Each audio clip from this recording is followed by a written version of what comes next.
고린도전서 12장 21절부터 31절까지 다 함께 읽도록 하겠습니다. 시작. 눈이 손들어 내가 너를 쓸데가 없다 하거나 또한 머리가 발들어 내가 너를 쓸데가 없다 하지 못하리라.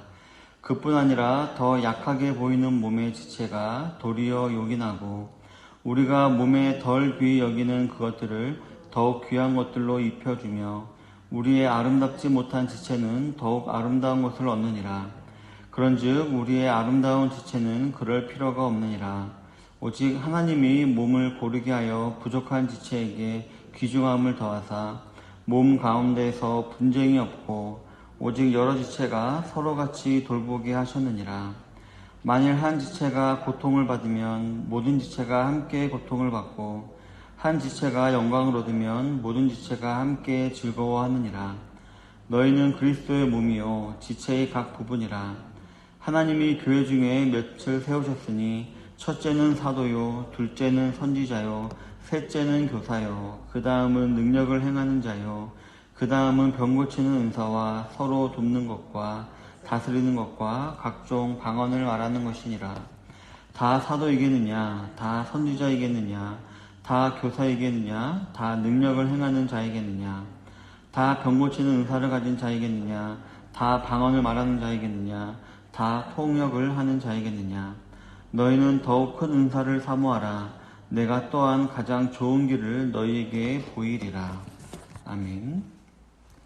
네, 오늘은 본문을 중심으로 해서 하나님이 세우신 직분, 하나님이 세우신 직분이라는 제목으로 하나님 말씀을 나누기를 원합니다. 성도 여러분, 우리 교회 안에는 교안에서 성도들이 받는 은사는 참으로 다양합니다. 그런데 중요한 것이 있다면 바로 그 모든 다양한 은사들을 한 성령님께서 주신다라는 것입니다. 그렇기에 사도 바울은 각자 받은 은사는 다르지만 통일성은 가지고 있다라고 주장을 합니다. 그래서 바울은 27절에서 이 사실, 즉 은사의 다양성과 통일성을 몸의 지체의 비유를 통해서 설명하고 있습니다. 그러면서 자기가 받은 은사가 조금 특별해 보인다 할지라도 다른 성도들의 은사를 무시하면 안 된다고 강조하는데, 왜냐하면 그렇게 하는 것은 몸의 한 지체가 다른 지체를 향하여 쓸모없다라고 말하는 것과 다를 바 없기 때문이었습니다. 따라서 마찬가지로 하나님의 교회 안에서 자신의 은사만을 중요시하고 다른 성도들의 은사를 무시하는 것은 지극히 어리석은 것입니다. 그러나 애석하게도 이러한 일들은 이 교회 안에서 가끔이 아니라 비일비재하게 일어나고 있는 일들입니다. 그렇기 때문에 바울은 12장 전반부에서 우리 성도들은 오직 하나님께서 성령 안에서 주신 이 은사의 다양성과 통일성을 위해 그리스도의 몸된 교회를 아름답게 세워나가기를 힘써야 한다라고 말했었는데, 그것을 12장 후반부에서 다시 한번 말을 하고 있는 것이었습니다.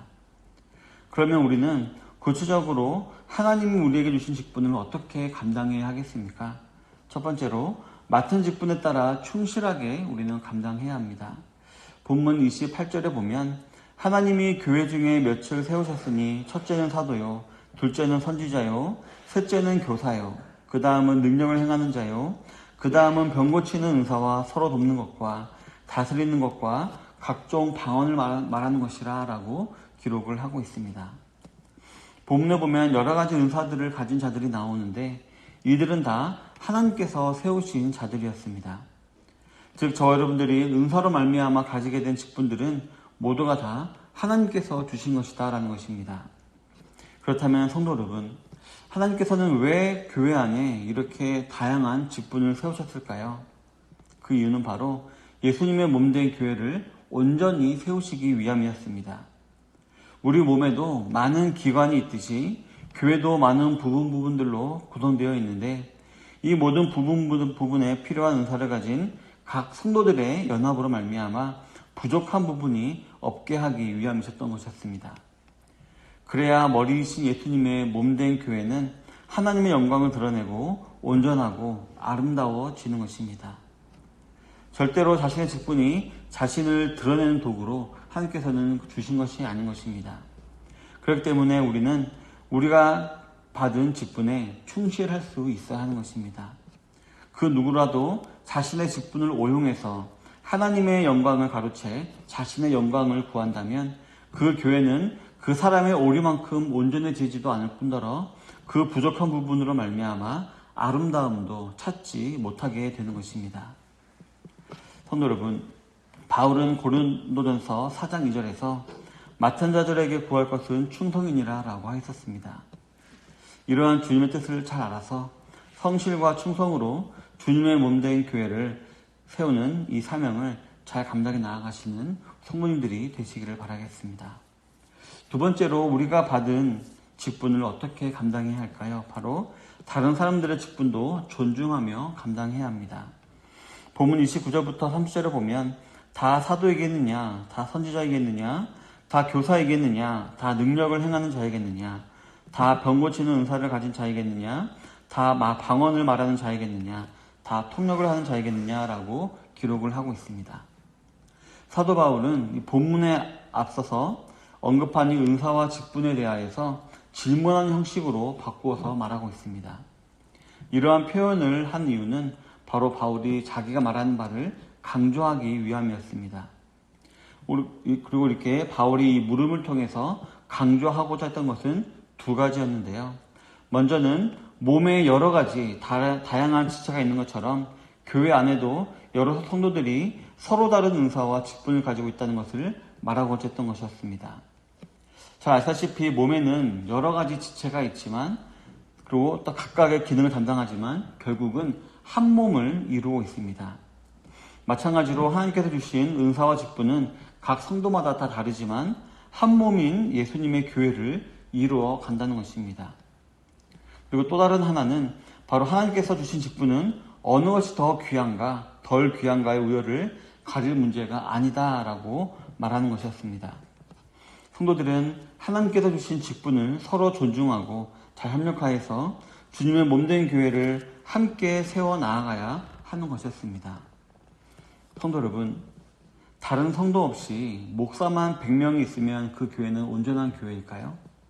아니면 다른 성도 없이 장로님들만 100명이 있고 또 다른 성도들 없이 찬양대만 100명이 있으면 그 교회는 온전한 교회일까요? 그렇지 않습니다. 각자의 받은 달란트대로 적재적소에서 섬기는 성도들이 있을 때에 그 교회는 온전한 교회가 되는 것입니다. 자신이 받은 은사가 남들의 눈에 잘 띄고 큰 일을 하는 것 같아 보이는 것이라고 해서 우쭐해 하시거나 자신이 받은 은사가 힘들기만 하고 다른 사람들 눈에 잘 띄지 않는 작은 일 같아 보이는 것이라고 의기소침해 하시는 분이 혹시 계십니까? 하나님 보시기에는 모두가 다 똑같습니다.